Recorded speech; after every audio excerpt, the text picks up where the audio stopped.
So the first thing you want to do is, if you don't already have an account with Interactive Brokers, you want to set up an account with Interactive Brokers. The first thing you want to do is you want to click on the transfer and pay icon here, and you just want to go down to the last one, which is transfer existing ISA. And if you click on that, and so what you want to do here is you will have like an account number. You can see mine has come up here. This is my account number for Hargreaves Lansdowne when I did the transfer myself. So take a look in your existing profile and try and find your ISA account number for your other provider. Existing provider name, that's just where your ISA is at the moment. You can see it's a drop down menu and you can just scroll through and find the appropriate account. And then type of transfer. So it's a full account transfer, you're transferring everything.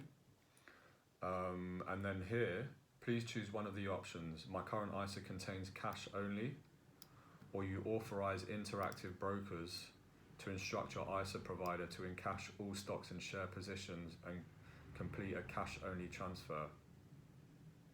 Now, one of the key things you want to notice with this is that depending on which provider you're with, you may not have all of the options down here. So what I mean by that is, for example, when I put in Hargreaves Lansdowne, I'm actually able to transfer my stock and my cash.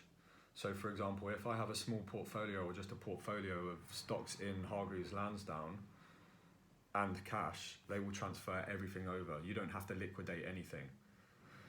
But in some cases, with some of the options here, you're not able to get your stocks transferred over, and Interactive Brokers will encash all stocks and shares. So they will liquidate everything in your account and transfer it over into cash. So if you want to find out a little bit more about how I've made money on stocks and how you might be able to do this too, take a look at some of these videos up on the screen now. They're all like educational things, so it's really to just pass on the knowledge and information that I've gained through research and that kind of thing. Hopefully they're of value to you. Have a great day. Speak to you soon. Stay on the path.